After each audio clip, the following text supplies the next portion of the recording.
La fin de la période Bozizé a été difficile, notamment parce qu'il n'a pas appliqué les accords de Libreville qui ont conduit à la prise de pouvoir par la coalition rebelle Seleka. Est-ce que vous pouvez en faire une analyse? Si on essaye de faire l'analyse politique de la période Bozizé, Bozizé est un petit, je dis caporal, ou je ne connais rien à l'armée, donc un sous-chef, quoi, que l'on voit marcher à 5 pas derrière Jean-Bodel Bokassa 20 ans plus tôt, ou 25 ans plus tôt. Il a toujours été là, derrière les généraux. Il prend le pouvoir en chassant le président Patassé de manière rapide, brutale. C'est un homme qui n'a pas une très grande intelligence, à mon sens, qui n'a pas une très bonne compréhension de ce qu'est le pays, mais qui veut le pouvoir. Il prend le pouvoir. Et il continue ce que son prédécesseur avait fait, c'est-à-dire à ethniciser les fonctions, et notamment l'armée. Il est, comme les autres, terrorisé à l'idée que l'armée le dépossède de son pouvoir.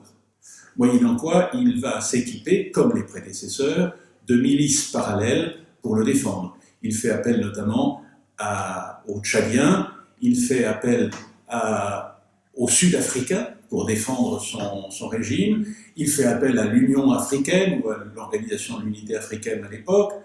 Donc il s'entoure de quantités de précautions. Il n'empêche que, inévitablement, un pouvoir essaye de le mettre à la porte, c'est le pouvoir de Michel Djotodia, qui vient du nord-est du pays, de Birao. Djotodia a échoué à l'époque de Dako à se faire élire député, mais il n'empêche qu'il a monté son parti politique. Il a essayé, 2 ans avant de prendre le pouvoir à Bangui, de se constituer une base de départ. C'est un peu inconnu, mais l'armée française le déloge de l'aéroport de Birao qu'il avait capturé. Il s'entoure de milices tchadiennes et soudanaises. Après les accords, entre guillemets, de Libreville, normalement, Bozizé est assuré de rester au pouvoir jusqu'en 2016, pourvu qu'il se dote d'un ministre de transition venant de l'opposition, et surtout qu'il fasse la place réelle à la diversité politique dans le pays. Ce qu'il ne fait pas. Moyennant quoi, Djotodia reprend sa descente et descend vers Bangui. Il y a donc dans son équipement des milices tchadiennes, alors que Bozizé lui-même est défendu par des troupes officielles venues du Tchad et des troupes sud-africaines, et bien sûr les forces armées centrafricaines. Lorsque Djotodia arrive à Damara, qui est en quelque sorte la porte d'entrée vers Bangui, les Tchadiens qui sont là pour le défendre, voyant des milices tchadiennes, autres, Zakawa, qui descendent avec Djotodia, se retirent et laissent passer. Et ce sont les Sud-Africains qui font les frais de l'opération, je crois qu'ils ont 32 morts, l'armée centrafricaine se débine, donc il ne reste plus personne, et Djotodia entre à Bangui et renverse Bozizé qui s'enfuit. Quand on analyse cela, au premier abord, c'est un coup d'État qui ressemble à tous les autres coups d'État qui ont eu lieu avant. Et je pense que tout le monde a pensé à ce moment-là que ça se passerait de la même manière, c'est-à-dire pendant 2 ou 3 jours, il y aurait du pillage, et puis au bout de 2 ou 3 jours, Djotodia sifflerait la fin de la récréation, tout le monde rentrerait dans l'ordre, et il serait reconnu par les autres États d'Afrique centrale, la communauté internationale. Finalement, il aurait pris la place de Bozizé. Ce n'est pas du tout comme ça que les choses se passent. Car commence, à partir de sa prise de pouvoir, pendant 6 à 8 mois, des massacres non seulement à Bangui, mais dans l'ensemble du pays. Tout simplement parce que les milices qui accompagnent Djotodia ne sont pas toutes centrafricaines, bien qu'il y ait quantité de centrafricains qui sont joints à ces milices. Les milices tchadiennes, les milices janjaouides, venues du Soudan, sont extrêmement sanguinaires, elles pillent, elles massacrent, Qui plus est, certaines ont un projet anti-chrétien. De l'autre côté, des milices qui ont été mises en place par Bozizé, les anti-Balaka, vont se présenter d'abord comme les défendeurs de l'autonomie du pays. Elles vont aussi essayer de revendiquer une appartenance chrétienne, et vous voyez très vite que se constitue une espèce d'explication de confrontation religieuse entre musulmans et chrétiens, ce qui fondamentalement n'est pas le cas. Nous étions dans une crise politique classique, mais qui va être aggravée par les dimensions religieuses que prendra la crise. Et est-ce que vous pouvez présenter la coalition Seleka, de qui elle est constituée et où elle en est aujourd'hui?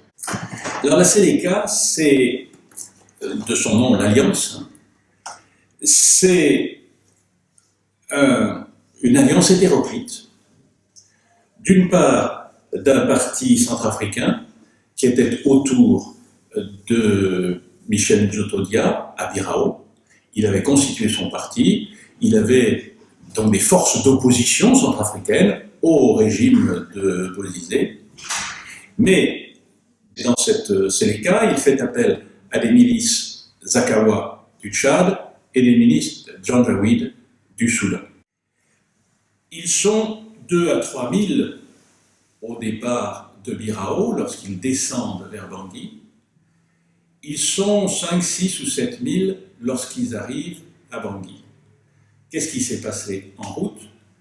Djotodia a recruté tous ceux centrafricains à qui il pouvait dire « Vous avez été abandonnés par Bozizé », et ça c'était une vraie réalité. Par exemple, plusieurs centaines de jeunes ont été formés par l'Union européenne pour devenir les gardiens, les gardes-chasse des grandes zones de vision des animaux sauvages, éléphants, lions, gazelles, etc., du nord-est du pays. Ils ont été formés, ils ont même été formés à l'utilisation de l'arme lourde pour se prémunir contre les contrebandiers qui viennent chasser les éléphants pour l'ivoire. Ces jeunes, une fois formés, le gouvernement centrafricain leur a dit « mais on n'a pas d'emploi pour vous ». Djotodia va leur dire « vous suivez, moi je vais vous permettre, de vous payer sur la bête, d'autre part, de trouver des moyens de subsistance importants ». D'où les pillages dans quantité de zones entre Birao et Bangui. Mais ce côté hétéroclite de la coalition, de l'alliance Seleka, fait que le jour où Djotodia, sous la pression internationale, veut siffler la fin de la récréation, fait que plus personne ne suit.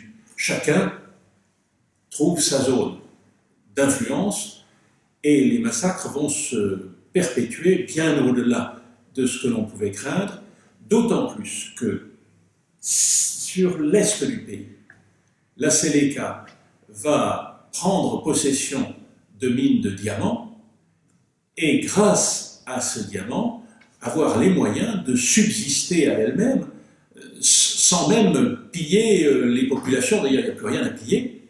Donc, véritablement, ils auront les moyens de subsister exactement comme les anti-Balaka sur l'ouest du pays, vont à terme devenir les possesseurs des mines de diamants, là aussi, ou d'or, et subsister grâce à cela. On n'a plus besoin de subventions venues de l'extérieur, de soutien de je ne sais quel gouvernement extérieur. On vit sur le pays, les uns d'ailleurs contre les autres, mais au bout d'un certain moment, ça va se stabiliser, on n'aura même plus besoin de s'opposer puisque chacun aura de quoi subsister. Donc la Seleka, c'est une alliance totalement hétéroclite de Tchadiens, Soudanais, Centrafricains, incontrôlables, et on ne sait pas quand ils pourront être contrôlés.